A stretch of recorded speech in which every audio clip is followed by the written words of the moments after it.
จับได้แล้วกลุ่มโจร9 คนประกอบอาวุธครบมือบุกปุ้นเฮือนอยู่หลวงพระบางก่อนจี้เหือแพ้หนีอย่างโหดร้าย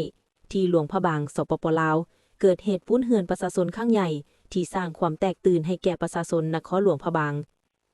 ตามแหล่งข่าวรายดานเหตุการณ์ดังกล่าวได้เกิดขึ้นอยู่ที่บ้านภูเหล็กเจริญนครหลวงพระบางโจรจำนวน8 คนได้ลงมือก่อเหตุด้วยการประกอบอาวุธครบมือและนำใช้รถกระบะที่บ่ติดป้ายทะเบียนจำนวน1 คันเป็นพาหนะความเสียหายในเบื้องต้นยังบ่ทันถูกเปิดเผยแต่ด้วยลักษณะของการก่อเหตุที่หุนแรงและมีการเตรียมพร้อมอย่างดีของกลุ่มโจร